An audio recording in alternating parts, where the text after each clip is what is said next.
os cortezinhos lá que o pessoal tava fazendo da música, né? Que parecia um tipo de um show que eles estavam, alguma coisa assim. É uma gravação de um DVD. Foram 49 minutos, na verdade, de música. Pois é, era então era um clipe, né? Não era um DVD. Então, era a gravação de um DVD. Na verdade era isso, era a gravação de um DVD. Então veja, o que eu vi ali é a ambiguidade, né? Se você pegar, por exemplo, palavras que são geralmente palavras que são vindas ou sempre usadas mais nesse nicho do culto afro e trazendo para a fé. Então, por exemplo, eu me lembro que quando eu me converti, eu me assustei porque na Bíblia fala Oxalá, e eu não sabia. Oxalá? É.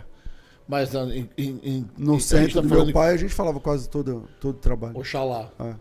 Então, mas em que versão você está em Oxalá? Não na versão aqui Brasil. A revista corrigida, não, em português. Em português? Em português. Você tem uma tradução que fala Oxalá? Algumas. Eu posso dar uma busca aqui e te falar. Não, fica tranquilo. Então, em casa vai buscar. Então, para mim era uma palavra que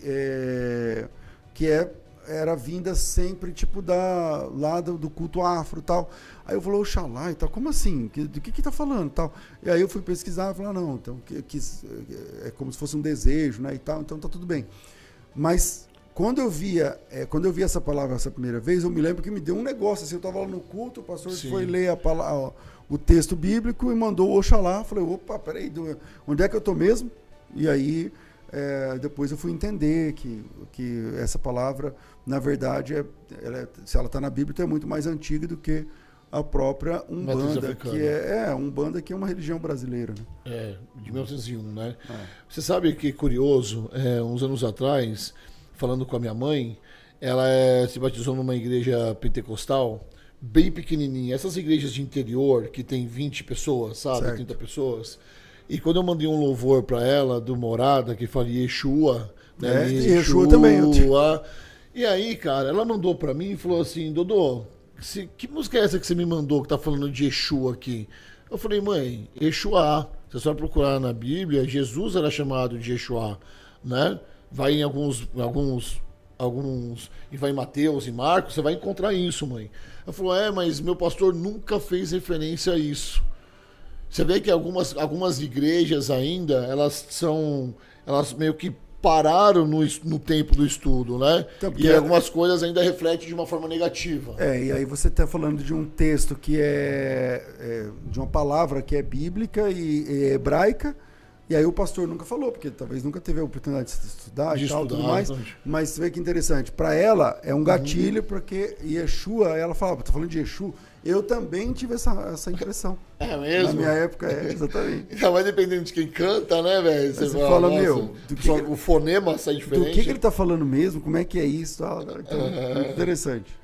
Mas, pra eu te colocar aqui no mesmo texto, depois você procura aí Lucas 14, 15, porque eu queria que você explicasse de verdade eclesiasticamente, apologeticamente, o que fala desse banquete, porque teoricamente essa música ela é embasada nesse grande banquete, ok? E a música começa assim, eu vou ler aqui, ó. Pode entrar, eu ouvi. Pode entrar, eu ouvi. Alagou o olhar quando o lustre está no chão. Onde os meus estão? Com a folha eu aprendi como se deve cair, e agora com as mãos estendidas você quer me levantar. Diz que aqui é meu lugar, com as minhas roupas, minhas falhas, minhas brigas. Com a folha eu aprendi como se deve cair, e agora com as mãos estendidas você quer me levantar. Diz aqui é o meu lugar, com as minhas roupas, minhas falhas, minhas birras. Aue, aue, aue, aue, aue, aue. Aí começa a cantar, e esse é o grande refrão dele, é um refrão chiclete que fica na cabeça, né? Com a folha eu aprendi a cair, fala de novo disso. E aí vem a segunda parte da música, que fala aqui, ó. Agora que Zé entrou e todo mundo viu, e todo mundo olhou, e todo mundo riu. Ninguém se acostumou, mas o céu se abriu. Agora que a fé ganhou e a Maria sambou, sua saia rodou, alguém se incomodou com a cor que ela mostrou, mas o céu coloriu.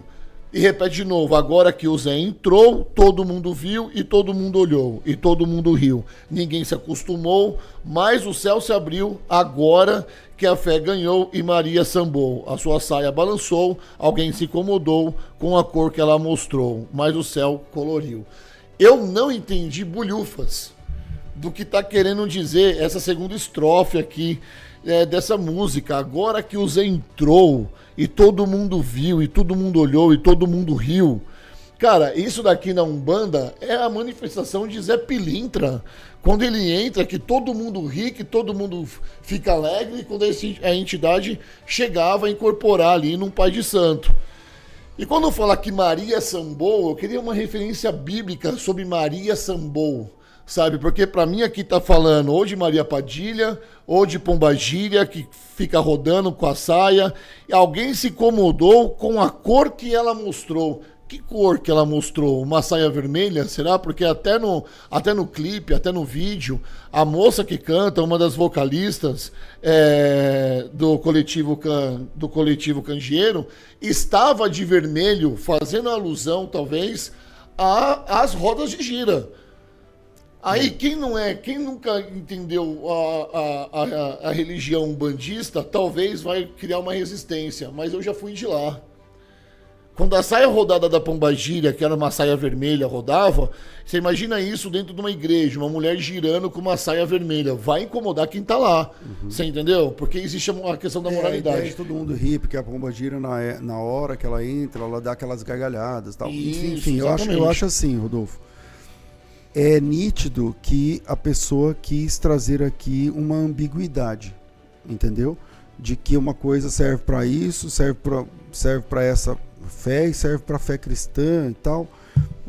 Mas eu acho que é igual aquela outra música da menina do Marajó, que fez um auê terrível assim e tal, e passou depois, né? Ninguém mais fala mais dessa música. Mas então, porque teve um conteúdo muito político ali, né? De denúncia, né? De maltratos às crianças que são ali de forma... Então devia ter continuado, né? Porque essa pauta é importante. Né? A pauta Mas Brasil, a Damares levantou essa pauta e também antes, foi calada essa pauta antes. A Damares trouxe essa pauta antes.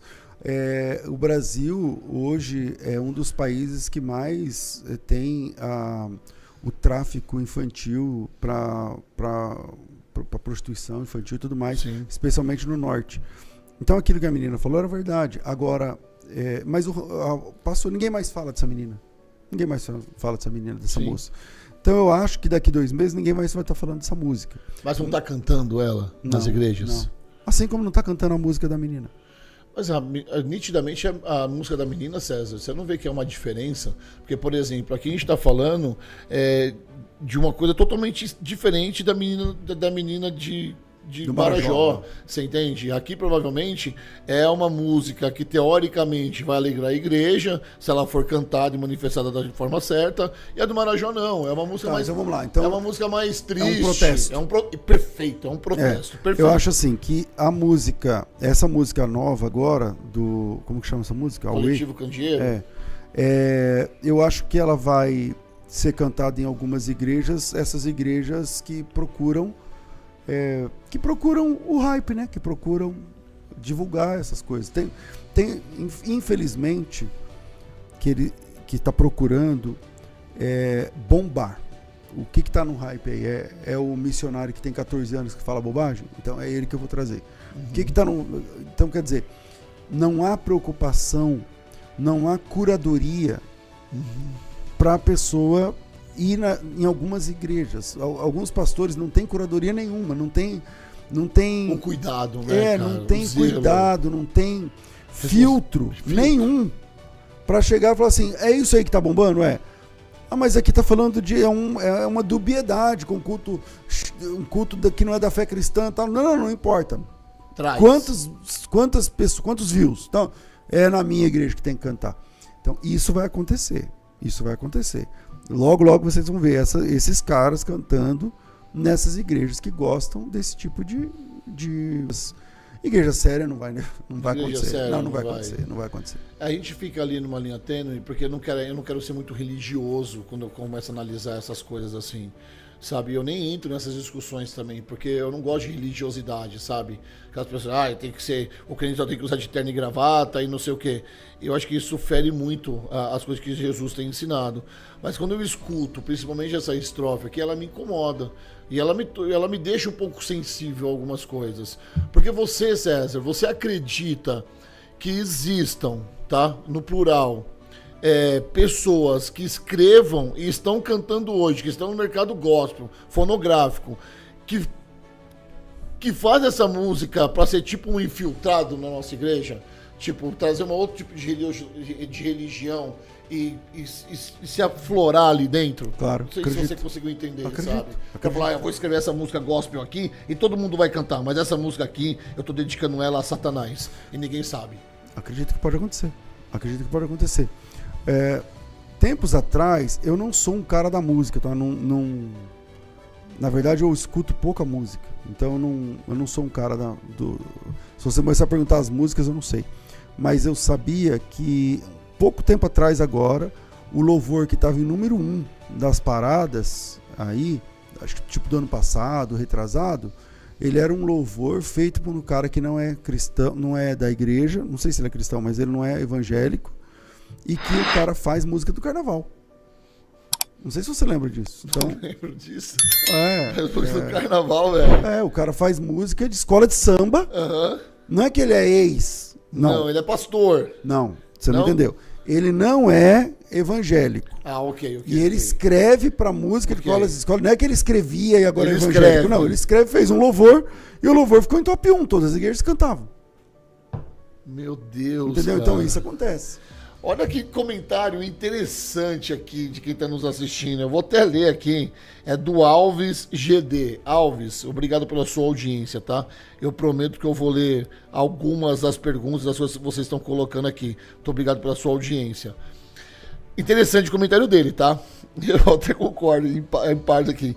Era só uma música bem ruim e os crentes tornaram um sucesso. É isso aí.